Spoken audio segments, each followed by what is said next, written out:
Hey guys, welcome back to another freeform commentary video, and we're back with another tier list. So for today, I wanted to do a more curated video, in that instead of doing a video that covers the entire roster, it'd probably be better to focus on just a select group because it would be easier for time. I know that the first two videos went very long, it was like 35-40 minutes each. So for this one, I have something that hopefully shouldn't take as long. We're going to be covering every single full visual gameplay update that took place in League over the past, 7 or 8 years. So I'm specifically referring to stuff like, Aatrox rework, or Irelia rework, or Urgot rework, Udyr rework, stuff like that. And I guess we can go through the criteria, but first I'd like to apologize for the previous episode. In hindsight, I should have probably written up some notes for every champion, or at least premeditated the video and have some semblance of structure to it instead of just going in and kind of YOLOing it as I went along. So I do apologize for being inconsistent with the worst ability tier list. I took notes this time and I thought about it for a bit, and I've decided to keep the criteria a bit more general, but still somewhat thought out so I don't backpedal on things too much, or so I don't kind of break my own rules and things like that. So I just have two things that I want to go over. I'm going to be focusing more on overall design improvement, but also taking performative history into consideration. So Champion could have had an amazing VGU in concept, but it could have been tarnished by a tumultuous balance history. So spoiler alert, someone like Akali, I do enjoy her design. I think that what her current version is right now is better than the one that came before, but it was ruined by the fact that she was one of the most overloaded and balanced nightmare champions the game has ever seen. So stuff like that. And while I'm not going to focus on this too much, I am thinking about their visual and thematic design in tandem with their gameplay, but that's roughly about it. Just a reminder, as per usual in tier list videos, this is purely my opinion. You're welcome to agree or disagree however you please, but let's be civil about it in the comments and get started. Before we continue though, I want to give a shout out to today's sponsor, FaceCheck. FaceCheck is a companion app on Overwolf that provides you important information to help you during your climb. Instead of manually searching things up like player data, item builds, or champion stats, all relevant updated intel is provided to you at the press of a button. While on Champ Select, it lets you import runes, builds, and summoner spells directly to your league client from the overlay, and displays information of your teammates' stats to see if anyone is autofill or what kind of playstyle they might have. You can also use it to figure out if someone on your team might be tilted enough to warrant you having to dodge. When in-game, live stats are shown for the enemy team as well, including player cards detailing their strengths and weaknesses, like if they're aggressive or passive early, or if they have bad vision score, or if they like to invade a lot. One of my favorite features is the enemy team's damage distribution, which updates over the course of a match, so you can itemize accordingly. When the game is over, you get a full breakdown of your personal performance, including how well you stacked against your lane opponent, what you did right, what you did wrong, and others, so you can see what you have to improve on. All in all, it's a very helpful app that can help you stay up to date on things, so I highly suggest you check it out via the link on screen or in the description. Thanks again as always to FaceCheck for sponsoring the video, but for now, let's get back into it. So we have our 6 tiers here. We have near flawless execution, basically no problems with the rework. It was A+, or maybe we can account for a little margin for error, so we'll have like an A, and then significant upgrade from the original. There could have been 1 or 2 things done differently, but otherwise no complaints, so it's a great rework. Then we have good rework, but could have been handled better. That's self-explanatory. Passable, the VGU is fine, but there was a lot of issues. It could have been balance issues, or it could have just been kind of gameplay defects that really need to be addressed. Then we have failed to solve main problems, where the champion now is not that much different in terms of what they're struggling to work through than the one before. And then we have replaced old problems and new ones, where they solved their old problems, or maybe not solved it, they did away with their old problems, but it's been superseded by a whole new set of problems, and a few champions will go there. And that's about it. So let's go through Aatrox first. We're going to go in alphabetical order. Aatrox, I'm going to put him in good rework, but could have been handled better. If we ignore the debate on how they butchered his original design, current Aatrox is a very solid image of a raid boss juggernaut. I think he has a very solid place in top lane. He's in a good spot now. It took a lot of back and forth to get there, especially with how they removed the revive passive, which I would have put him in significant upgrade from original, but that's implying his old version was old Yorick levels of bad, which is not true. Admittedly, I'm influenced by nostalgia. Aatrox was actually my first ever main back in 2015-2016, so I played a lot of old Aatrox, and I do have bias for that experience in the past. Even so, For current Aatrox, it's a good rework. It's a pretty solid rework. Next is Akali. I'll put her in passable. It's a very interesting design, and it certainly leaves more room for skill expression and outplay than before, where it was pretty stat checky, having mostly point and click abilities. Her Q was point and click, her passive was just empowered auto attacks, and her ultimate were point and click dashes, but it took way too long for her to find stable footing. Right now she's in a good spot. They took away all the overloaded parts of her kit that kind of masked her weaknesses or overshadowed those weaknesses, so she's fine now. Otherwise, I wouldn't go so far as to say she's a total failure of a champion, but man, that was a really messy 4 years. I think she got reworked in like 2017 and didn't really find a good spot until 2021, around there. Next, we have, just making sure I'm not skipping anybody. Yes, Dr. Mundo. It's a good rework. Still feels very much like the old Mundo, but with the modern touch-ups so that you don't just turn your brain off and run straight into the enemy team. I know I sort of bashed him in his Why No One Plays episode, but I do like the new passive. I think it offers a lot of incentive to play him over other tanks or juggernauts compared to before. He's a really solid answer to any team that has that one-click crowd control that they really rely on. You know, you got your Morganas, your Blitzcrank, Ash Arrow, Thresh Hook, maybe Nunu Snowball. Any champion who really relies on just one CC for setting up their team, or like Zoe Bubble, Mundo is a really good answer to, and I like that because I kind of see him as an anti-carry type champion. Blunt Force Trauma also gives him the same lane bullying potential that other juggernauts have, so it's a pretty solid rework. Still think they could have been more creative with Hard Zapper and Max Dosage, especially Max Dosage, but it's good enough, it works, it's Mundo. Evelynn. She'll be my first near flawless execution. Very controversial take, but Evelynn was brilliantly done, especially considering what she was before. A lot of people, understandably yet unfairly, hate on her simply because stealth as a mechanic is very polarizing. If you have bad vision control and map awareness, she feels a lot more oppressive than she deserves to be. If you have good vision control and map awareness, then it's not as big of a deal. But in terms of capturing that fantasy of being a stealthy get in, get out assassin, I can't have designed it better myself. I think Evelynn's rework is criminally slept on, and it's just, I can't really say anything bad about it. I can say something bad about it in terms of my personal experience with it, in that it's unpleasant to play against, but if we go by her concept, God, her old version was just so bad. Next, we have, speaking of another flawless rework, where is he? Fiddlesticks. Not to preach to the choir, everyone kind of champions the idea that Fiddlesticks is the best rework in the game. Fiddle's old design though was pretty usable, all things considered. He didn't change too much from the old version to the new one, but he didn't need to. They kept the good parts about him and just rearranged or retrofitted the stuff that was lacking, and voila! Very awesome jungler, especially in terms of visuals. Next is Fiora. Fiora I'm gonna put down here. Okay, so old Fiora was awful, kind of like old Aatrox back in the day. They were straight up inferior versions of other skirmishers like Jax or Riven, and didn't really have an identity that set them apart enough to warrant using. New Fiora has her own identity, but it's extremely unhealthy for the game. Despite her theme as the Grand Duelist, she doesn't really play fair. There's no answer to percent max health true damage aside from invincibility like Kayle's ultimate or blocking auto attacks like Jax's Counter-Strike, so she's really polarizing to go up against, and there are some champions who flat out lose to her through no fault of their own. There's no answer to her. The problem is, she's easy to shut down in teamfights if the enemy team knows what to do, which effectively forces her into split pushing for most of the game. Many don't see her as 200 years compared to the likes of Akali or Irelia, but that's mostly because she swung so far in either direction, and that's exactly like she was before her rework.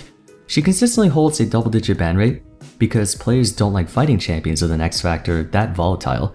I think percent max out true damage really shouldn't exist at all. I know that's what makes up Fiora's identity and Vayne's identity, but in actuality I just think Fiora's is much worse. And no, I don't have any personal beef against her because I actually used to main Fiora. She was my one trick after Aatrox, and but yeah, no, just Fiora is just such an unpleasant champion to go up against because she has that power, and there's nothing you can do about that power. Alright, moving on, we have Galio. I'm gonna put him in good rework. Similar vibe to Aatrox, they sort of axed his entire design prior and replaced him with a new one. The new design is quite solid, and it sells the idea of an anti-burst, anti-magic tank. He had to go through a few mini reworks to iron things out, but that had more to do with pro play than overall performance. Next is Gangplank. So Gangplank is one of the coolest reworks in my opinion. I love the barrel mechanic being his main source of damage. It establishes him as one of the only few physical damage control mages in the game. I have a massive personal grudge against GP as a top laner, but I think his rework is underrated. It's a significant upgrade from the original, that's for sure, but there are a few things about his design that still feel very unenjoyable to go up against. But I will give him points for Powder Keg being one of the most creative ways to exert pressure. Then again, top laners might disagree with me because it is free zoning and that is sort of degenerate to go up against, but still I like the premise. Irelia, I'm also gonna put her in replace old problems with new ones. She's one of the few reworks where I honestly like the old one more. She's got a lot more outplay potential and skill expression now, but not in a very healthy way. Out of the 4 horsewomen in the top lane, Irelia, Fiora, Camille, and Riven, even though I said Fiora has such an incredible X factor, Irelia poses the highest risk of running out of control. You've probably seen that meme about her where she gets full build after just getting a Vamp Scepter, but really it's true. Oftentimes, the only thing keeping her in line is her numbers. She has to be kept intentionally undertuned so as not to solo 1v9. They basically gave her more options than her old version, but accidentally threw away a lot of potential counterplay. And yeah, just like Fiora, I don't know a single person who doesn't enjoy going up against Irelia. Oh, by the way, before we continue, I would like to apologize. I can't hear it right now because I had to wait until after I finished recording the video, but if there's a lot of snapping sounds in my voice, I've been trying to drink a lot of water as much as I can, but let's try to continue. Okay, we have, let's see, where is she?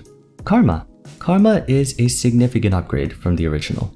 She lost her theme of duality where her abilities can affect allies and enemies simultaneously, but pragmatically speaking, her existing tools and usage of empowered abilities makes for one of the most dependable and versatile supports in the game. Nothing really much else to say, she's just a really solid champion now. Then continuing on, Kayle is next. Kayle's primary issue is that she's not even a champion during the early game, while scaling into one of the strongest hyper carries in the late game. The rework added more skill expressive ways for her to carry, but exacerbated her early vulnerability even more, to the point where I would argue that it's not even worth it at that point. So despite receiving a full VGU, I'd argue her problems still more or less remain the same. They didn't change. If anything, they might have gotten worse. Next is, where is he? Mordekaiser. Good rework, could have been handled better. Mordekaiser's rework is good in all honesty, and he's found gainful employment in top lane ever since. My problem with him is that it felt like they could have done a lot more with his design than just bonk, shield, and more bonk. He's extremely one-dimensional, which is weird to see in a rework. Even Mundo has more skill expression and nuance to his gameplay than Mord, which is sad if you think about it. But it's not bad enough to knock him into passable tier. He's a very usable and serviceable top laner, and we finally have a decent AP bruiser. Which is also kind of crazy that it took this long if you think about it. Nunu. Flawlessly executed. Nunu's rework is top 3 in my opinion, at least in terms of improvement. Everyone likes to claim that Fiddlesticks is the best, and to his credit, he's definitely up there, but old Fiddle was serviceable. Old Nunu, on the other hand, holy sh**.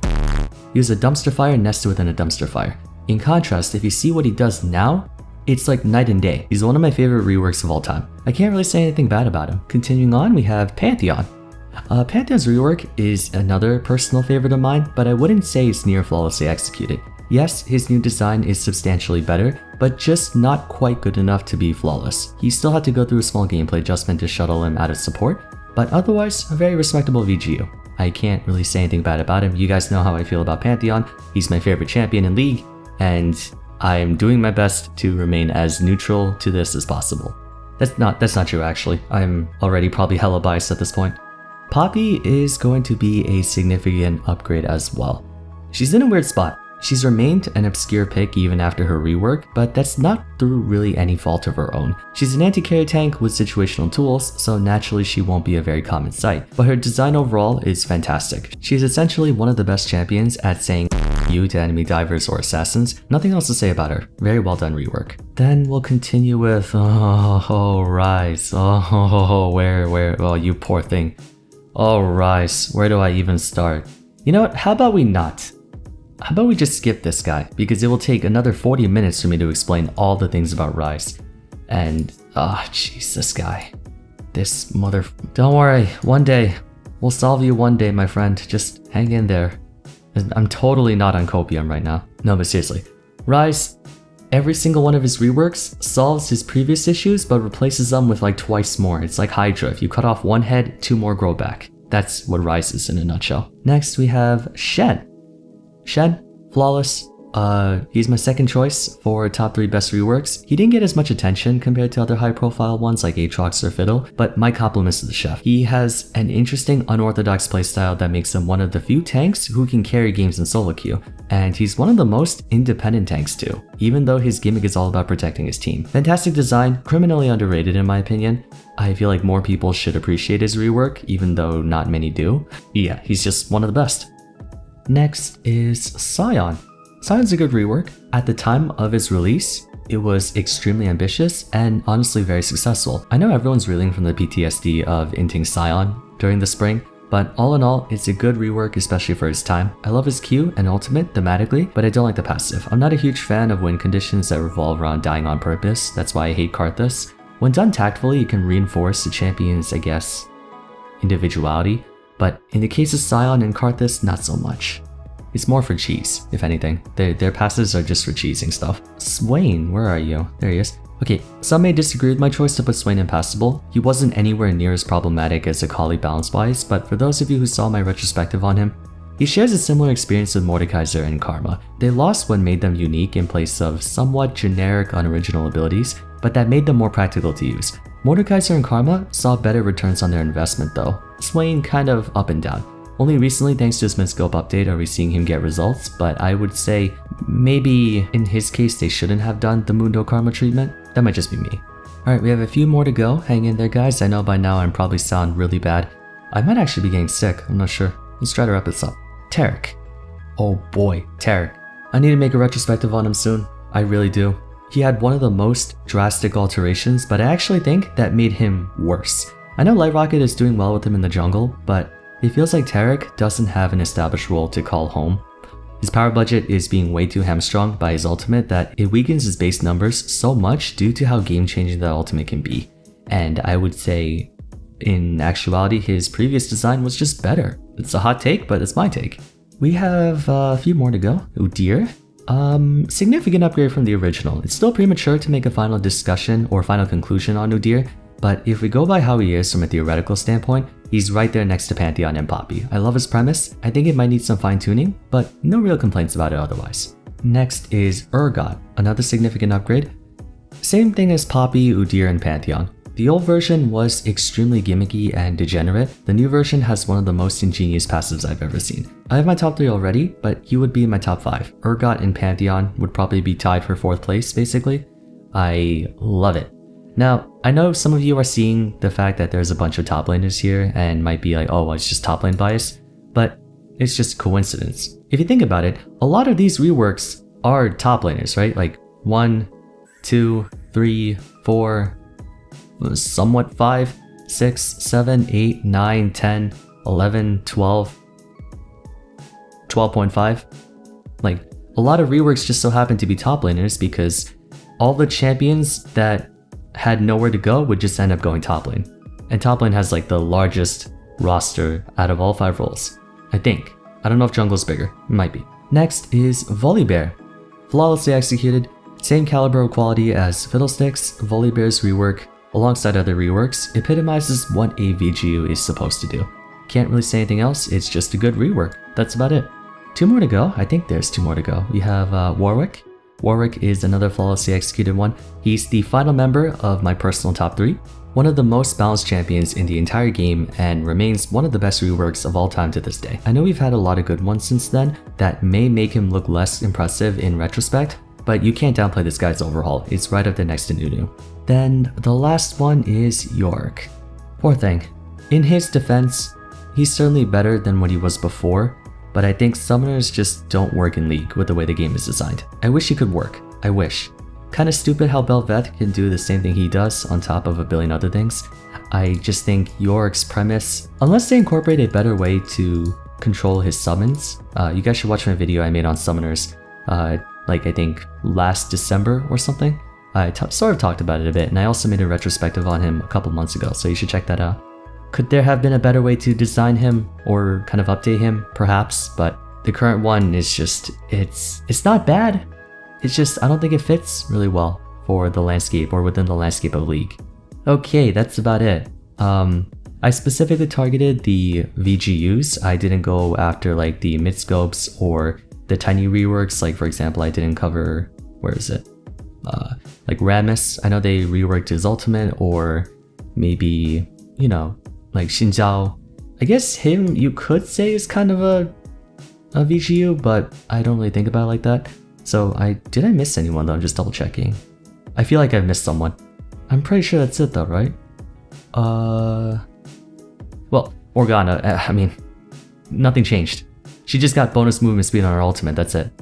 So yeah, I think that's it. Hope you guys enjoyed watching this video. Let me know your thoughts on the end result, if you think a champion should be moved up or down. But apart from that, it is getting pretty long, my throat is starting to hurt, so if you enjoyed today's video, a rating would be much appreciated. Don't forget to follow me on Twitter at VarsVaram, join my Discord server, and check out my previous 2 freeform tier list commentaries video thingamadoohickeys in. But for now, thanks so much for watching, and I look forward to seeing you again soon in the next one. Take care.